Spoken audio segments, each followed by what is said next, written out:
Hello and welcome back to EFD, where today we'll give you 10 of the most irreplaceable managers in world football. Let's get straight into it. 10. Maurizio Sarri. Though new to the top of the game, Maurizio Sarri has been coaching since 1990, taking charge of 18 different Italian clubs before moving to Chelsea in 2018.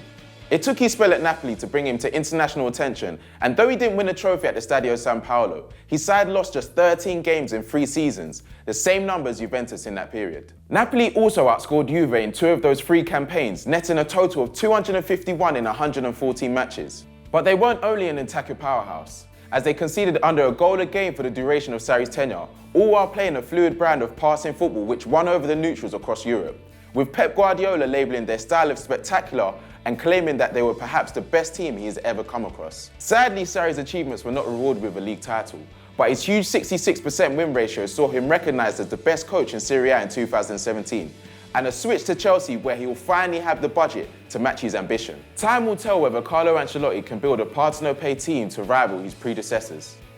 9. Pablo Machin.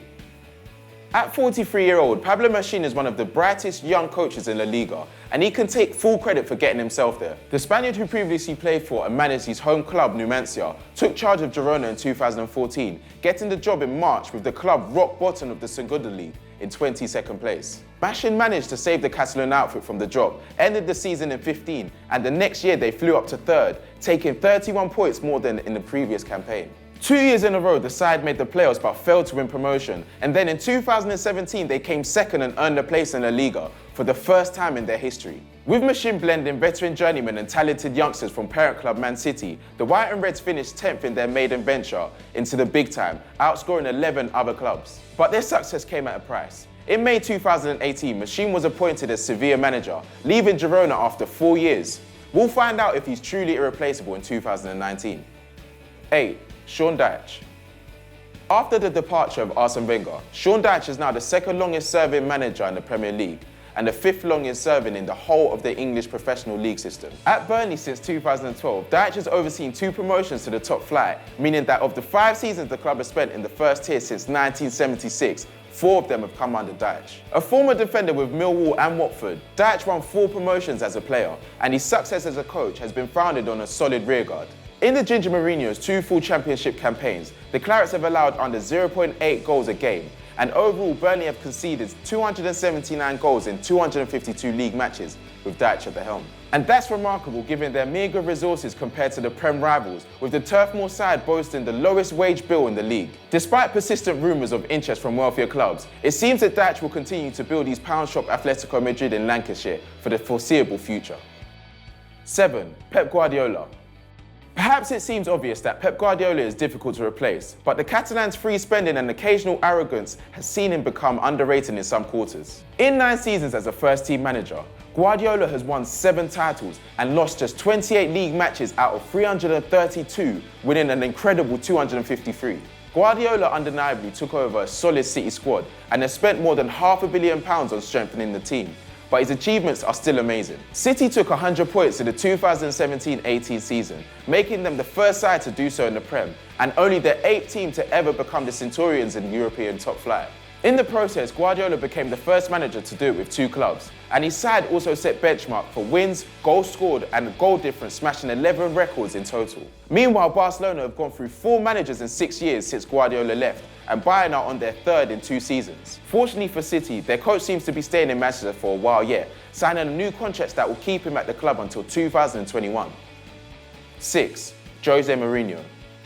As good as Jose Mourinho was undoubtedly in 2008, no one could have expected him to succeed so spectacularly at Inter Milan. The special one had burned out at Chelsea, leaving the Blues 6 games into the 2007-8 season, and he didn't even want to go to Inter, instead lobbying for the Barcelona job after the departure of Frank Rijkaard. He lost out to Pep Guardiola, sparking a permanent feud, but the decision to move to the San Siro was inspired. Mourinho won the league both years in Italy, and his 2nd season guided the club to the continental treble, including their first Champions League since 1965. In just 108 games, he lifted 5 trophies or won every 21.6 matches, more frequently than his first period at Chelsea. After Jose left for Real Madrid in 2010, Inter brought in Rafa Benitez, who lasted just 6 months, and in total the Nerazzurri have gone through 12 managers in the last 8 years. In that time, They've lifted only one trophy, the 2011 Coppa Italia, while Mourinho, despite being sacked twice, has 8. 5. Marcelino. Though he's just 52, Marcelino has been a manager since 1997, and his jobs include Racing Santander and Sporting Gijón, both of whom he appeared for as a player, as well as Sevilla, Villarreal, and now Valencia. His spell at Villarreal saw the Spaniard receive international attention for the first time, as Marcelino took over halfway through the 12-13 season, with the Yellow Submarines 7th in the second division. Having lost 5 and won 8 in their first 21 fixtures, Villarreal lost 2 and won 13 of their next 21, ending up second and earning promotion. They'd gone from scoring 1.2 goals a match to over 2, but it was their defence which became their signature once back in the Liga, conceding 44, then 37, then 35 over Marcelino's 3 years at the helm. He was sacked in 2016 after falling out of the club's board, and just 2 years later, Villarreal back to conceding 50 goals in a league campaign. Meanwhile, Marcelino has moved 60 kilometres down the east coast to take over Valencia, guiding Los Che to 4th in his first year, 12 points above his old club.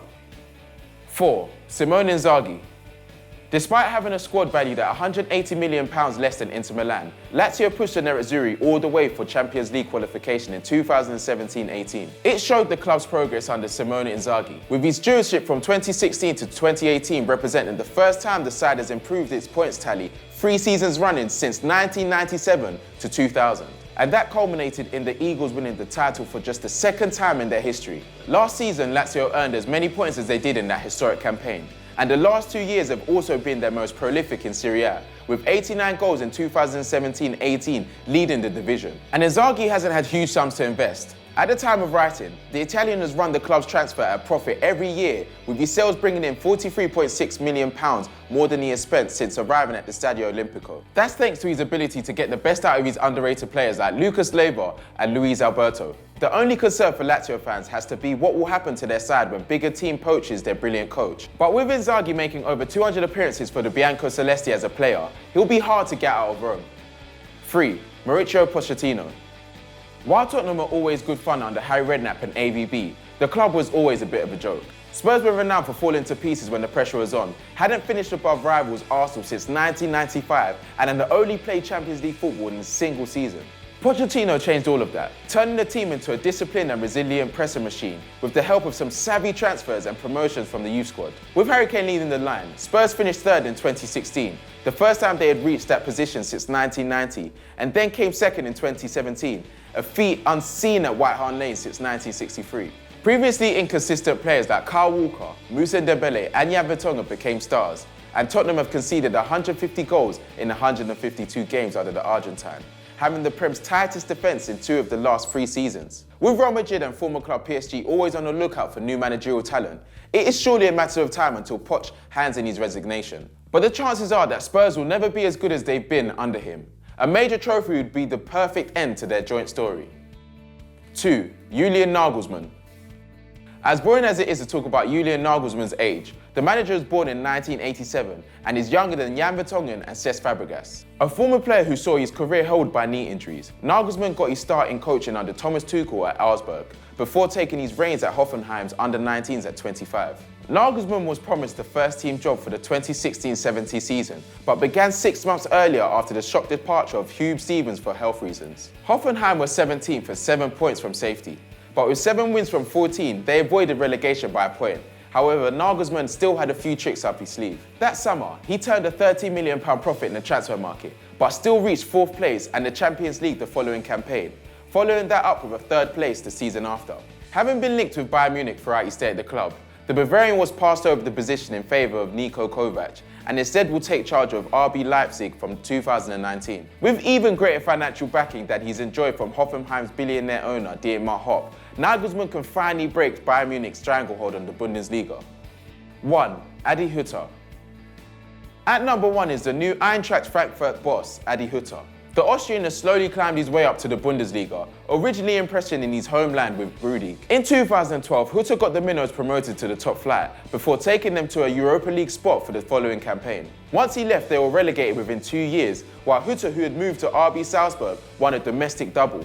Disagreements with Red Bull sporting director Ralf Rangnick saw Hütter leave after a single year, and he moved to Switzerland, taking over Young Boys in 2015. Just 24 months earlier, this club was struggling to maintain their Super League status, finishing 7th out of 10, but under Hutter, they became true rivals to Basel. Their insanely aggressive pressing meant that YB went from scoring 20 fewer than the Swiss Giants the season before changing coach to outscoring them by 12 in Hutter's final campaign, winning the league by 15 points. That was Young Boys' first title in 32 years and broke a run of 8 consecutive championships with Basel. The achievement was so impressive that Basel took out a full-page advert in the national paper to congratulate their rivals, and Frankfurt swooped for Hutter to replace Bayern-bound Niko Kovac. We can't wait to see how he fares in the Bundesliga and how the Young Boys survive without him.